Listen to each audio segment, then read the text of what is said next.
Once upon a time there was this brilliant composer, not the best-looking guy. And one day this beautiful, young, chestnut-haired, singing and dancing ingenue floats into his life, and he falls in love with her. And he decides, "I'm going to take you under my wing and tutor you and compose this incredible masterwork for you to star in." And she was enthralled at first, but then in the end it didn't work out too well. I'm talking, of course, about the tragic, torrid tale of Andrew Lloyd Webber and Sarah Brightman. During the creation of what would eventually become the longest-running Broadway show in musical theater history, gentlemen, Lord Andy decided that his version of Phantom of the Opera would feature the angle of, "Hey, why don't we look at the things from the Phantom's point of view?" Okay. He has needs, too, all right.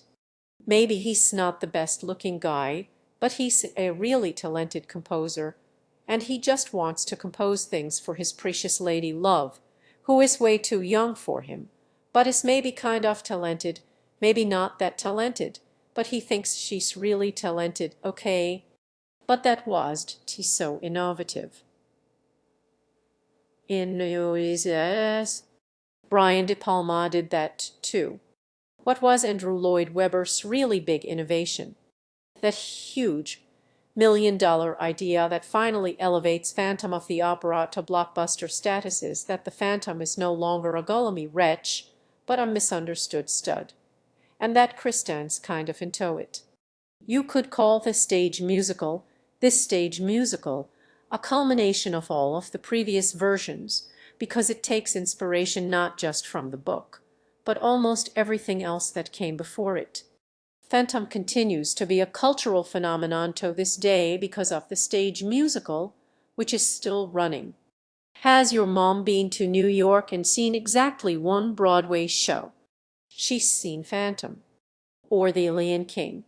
Everyone's mom and all the sad teenage girls love Phantom of the Opera. Not that I would know.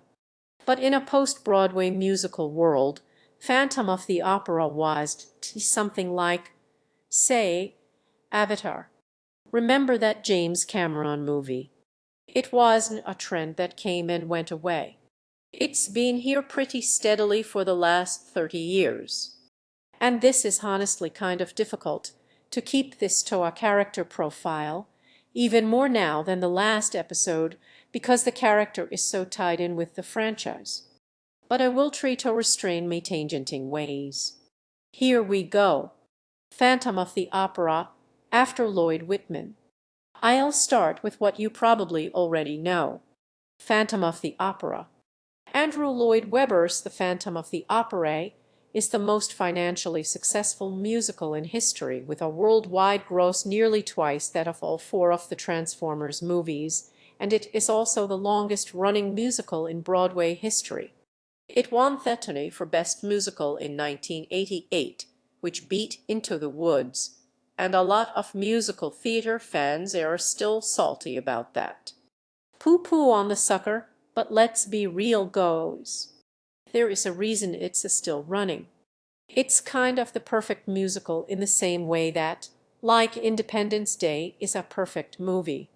Oh boys, civilization will fall, and Phantom of the Opera will still be running. Watch it close. Like a week after this goes up. Andrew Lloyd Webber's musical was, of course, not the last version of Phantom by any stretch, but all of the weird and wonderful knockoffs we all be covering today are inspired by this much more than, say, the Lon Chaney version or the Claude Rains version. After the musical, we start seeing that half mask right here as the iconic thing rather than, like, the full mask as we would see before. Even though the full mask is on the official logo of the Broadway musical, this comes from the logo being set in stone before the wardrobe was, and that half mask, that was because Michael Crawford's microphone didn't to jive with the full mask, and so the half mask and the deformity were kind of built around the microphone. What makes this version work the best is the fact that the Phantom is in it all that much. A little goes a long way, but when he is in it, oh, the feelings! No, damn you! Kristen unmasks him and he flees into a rage. This loathsome carpoil. And then for 30 seconds it's like, blue, blue, please love, meh. And then 30 seconds after that, he's fine, and we re-going back upstairs. And this is one of the things that is so difficult for film adaptations to capture. The musical format allows these mood swings to work in a really compressed amount of time. That's part of why Les Mis the musical works so much better than Les Mis the movie musical, but we'll get to the movie musical later. As always, Eric is an emotional mess in the stage musical, but how this is played, the characterization, really is based on the actor. For instance, a guy like Hugh Penrose is more on the evil end, and guys like John Owen Jones are more on the sad puppy end. Norm Lewis kind of gives him a more dad effect, and Ramin Karimloo, he just has a lot of feelings. Okay, don't ever leave 'em. Or if you go way back, before the musical, you get the rock god Phantom Steve Harley. He was never in the musical, so we can't speak to him much, although he was originally going to be Michael Crawford, but then Michael Crawford replaced him. Sorry, dude. But that hella electric guitar riff.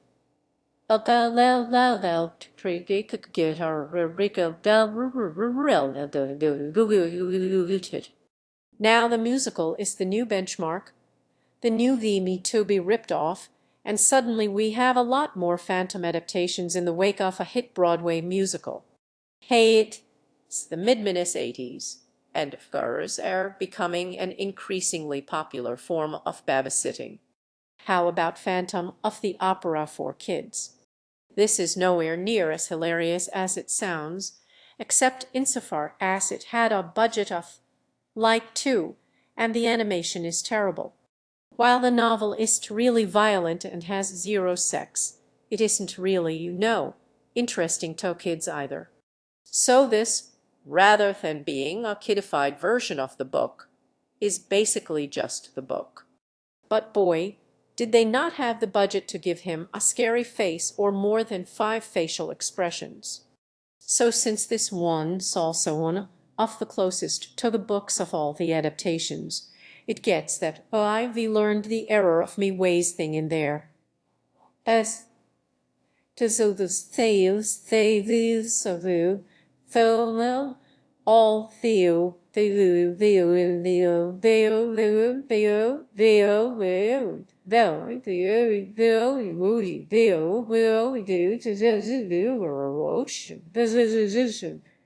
but that is apparently not a terribly satisfactory ending, so rocks falls and Hades.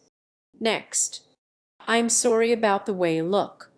I know he said I'm not going to go into every post-musical version because there are a ton, but I have to give a nod to Phantom of the Mall. Eric's Revenge.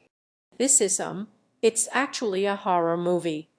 Eric with a kiss your average sexy high school athlete with a family who happens to have a house on land that is coveted by a mall development.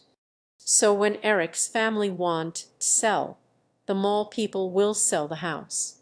The mall people send a hitman to kill Eric's family by burning so they could build that mall unfettered.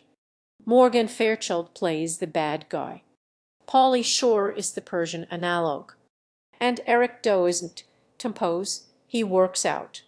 He doesn't use a Punjab lasso, he roundhouse kicks his enemies. And when Christine wakes up in his lair, he's not playing the organ. He's lifting. Hello, Eric. That alone deserves a modest slow clap. Next. Yes. People are often surprised to learn that Freddy Krueger himself, Robert Englund, stared in this version at the height of both Nightmare on Elm Street and the popularity of the Broadway musical. And it is a shameless ripoff of both. This one includes the odd element of Kristen being a modern who is like the reincarnation of 1880s Kristen. and she goes back in time to relive the whole phantom thing. Why the modern plot is in there, I don't know. This Eric has sold his soul to the devil. See, he's a great composer, but the soul-selling made him ugh. So he kills people every few days or so and sews skin onto his Freddy Krueger face. He has bad puns like any Freddy Krueger. And, of course, Freddy Krueger's faux face with his killgasm. This version is the most evil phantom and therefore the least interested in his Kristen. From a filmmaking standpoint, he doesn't seem to want her at all. They almost never in the same shot together. And in this version, he also solicits prostitutes. My name is Maddie. You haven't been doing this for very long, have you? Well, I find this remarkable in that it is the super rare horror movie where sex workers don't get punished for being sex workers. This version, on the whole, is surprisingly disappointing, considering what it is. Because it's boring, not because it's gross. But it is really gross. Where do you live? When you sing, I live in the Havens. And when you do not down below. From Freddy Krueger, we go to Tywin Lannister. Yet, before he was the Lord of Casterly Rock, Charles Dance did a turn as the Phantom too. This was a movie that was based on a musical by Mary Yeston and Arthur Coppett of Nine fame. This one's pretty similar to their musical Minus, you know, being a musical. And believe it or not, this musical actually predated Lloyd Webber's version in terms of when it was started. But for a variety of reasons, it didn't premiere until 1991, after they produced the movie based on the then unproduced musical. And this is honestly one of the better versions. Ignoring the part where it is way too freaking long. Seriously, it's 3 hours. Dance plays Eric more vulnerable and sensitive than Tywin. I'm just not used to killing people. Just throw me off a bit. Once again, there's no Persian. Instead, he's got a dad. I mean, he doesn't know that Burt Lancaster is his dad, but his dad does. Which kind of detracts from the tragedy a bit. A lot. It detracts a lot. Because Eric's not alone. He's got Burt Lancaster watching out for him the whole movie. So it's really hard to feel sorry for him when he's basically living on Daddy's credit card under the opera house. This is also the only version where we don't see his face at all. Does this work? Kinda. A little. Honestly, it feels more like a cop-out. But it's also the only version where he punches a fake deer in the face. Let's watch that again. Dario Argento's Italian horror version. I got the version with the rat sex scene. I got the absolute worst one, period. This one makes the 2004 movie look great. Remember how in Batman Returns the penguin was raised by sewer penguins? Well, this phantom was raised by rats. Also, he's not deformed at all. Struggles. It's an internal kind of ugliness. I don't know.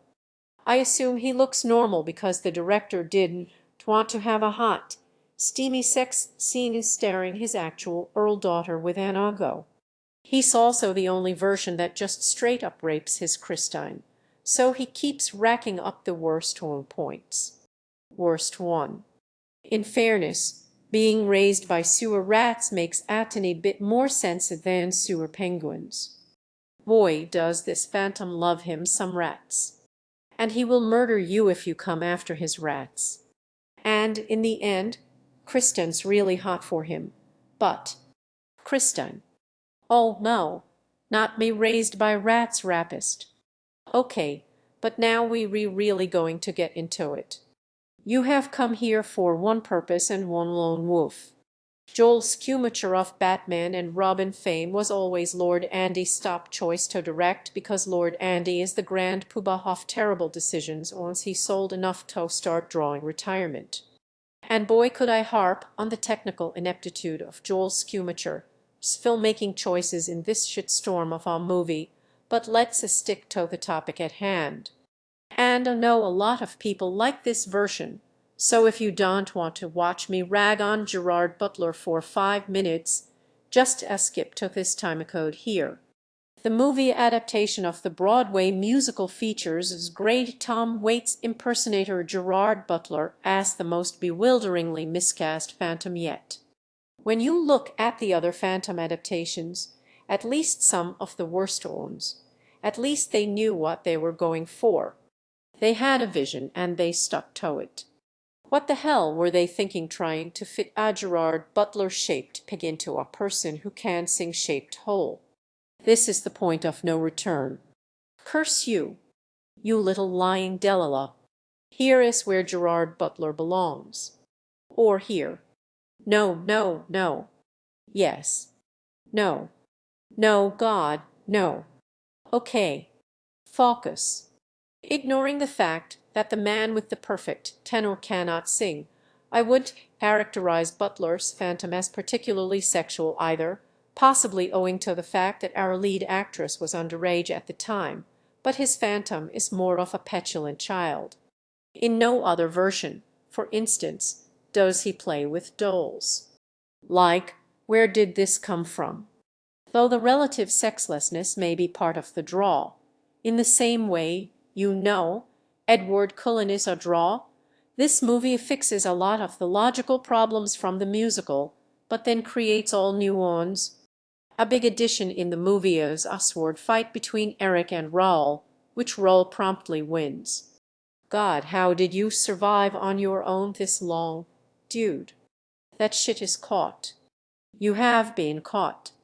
No, no, apparently not. Now, let it be war upon you both. Let it be war. You. And in the very next scene, Raoul's like, and now we know how to catch him, to ensnare our clever friend. So during the scene featuring Dread Pirate Roberts and the tango dancers, oh God, this fucking movie. So, after Dread Pirate Roberts and the tango dancers in front of the waving flames in the background, Christian rips off his full head of hair to reveal another full head of hair and a deformity that amounts to, like I don't know, maybe he had some shellfish that didn't agree with him. This feisty infection which poisons our love. We poyers. She's like, really. That's what you all worked up about. This is your reason for abandoning society. This is what got you caged and put in a freak show. Like you got stung by a bee. You refine. You get the impression that Butler knows his deformity is not even really a deformity because he really tries to compensate with ultra-crazy face, but really nothing compelling or tragic here when she kisses him. I am glad you can bear to kiss me despite me pink eye. And the beat of him letting her go is apparently not enough to impart his man pain for Joel Schumacher. Oh no. This movie ends with him breaking all of the mirrors. Every single one. Metaphor.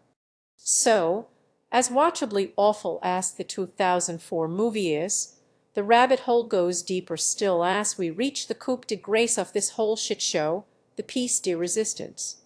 I mean, the movie did. Okay. I mean, it got a theatrical release. And the show is now the longest running one ever. So did someone say, sequel? Want to dissuade your kids from majoring in musical theater? Murder that dream in its crib. Love never dies. The worst musical I've ever seen. Musical by ever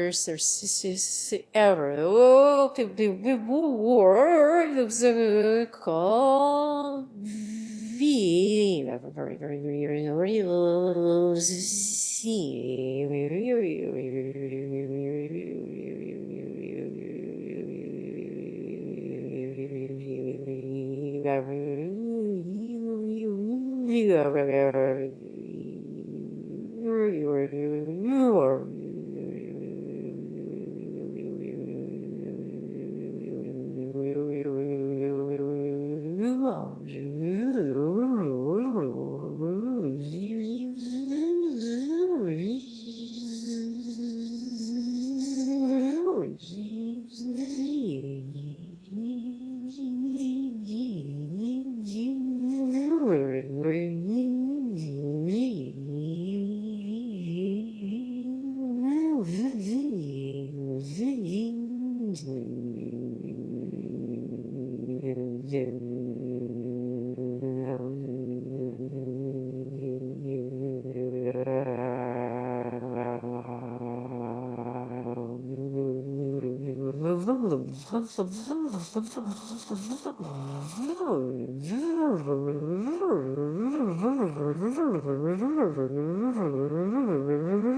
And I've seen Lestat the musical twice. 10 years on, and Eric has apparently jumped ship on living in France and immigrated to Coney Island, where he owns a theme park slash freaks show slash opera type thing. And now he's got his empire all set up. He's ready to lure Christine out in order to win her back for realsies this time. The passion, the romance, the milking of the gint cow. Thrill as Eric pours Raoul a drink as their dick-wagging contest enters its second decade. Real as Eric and Kristen sing a song about how they had sex that one time off-screen somewhere. And I caught you. And I kissed you. And I took you. And I pegged you. The version you can find on AVD, by the way, is basically version like 35.60, as this show was workshopped a lot.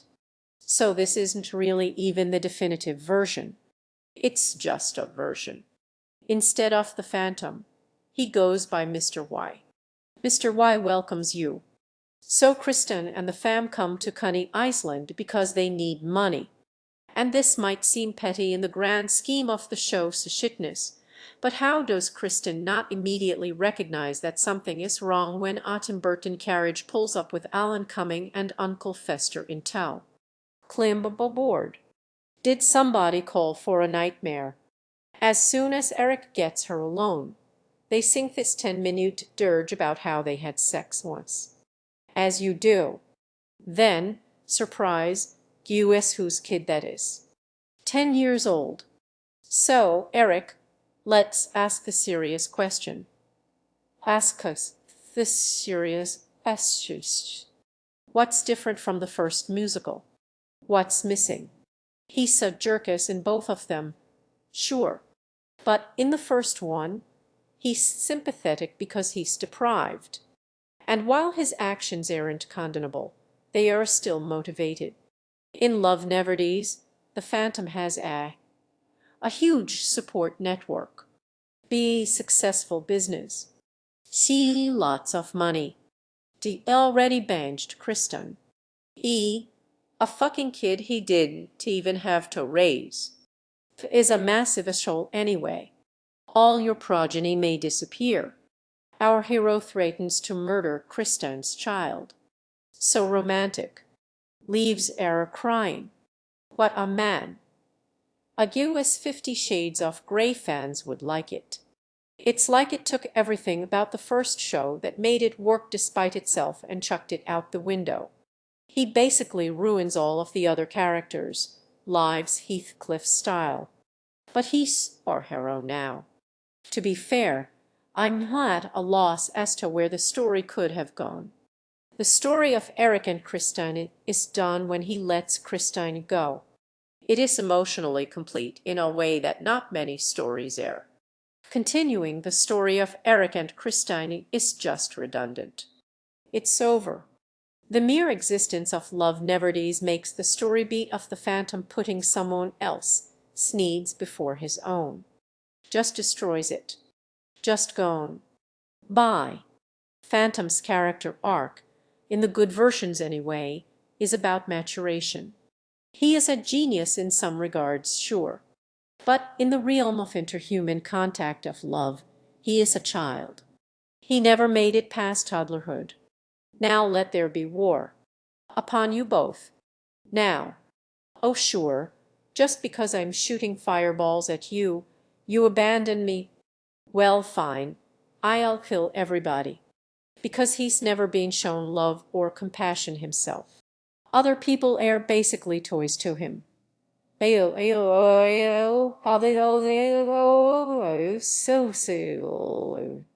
That's kind of a thing that happens.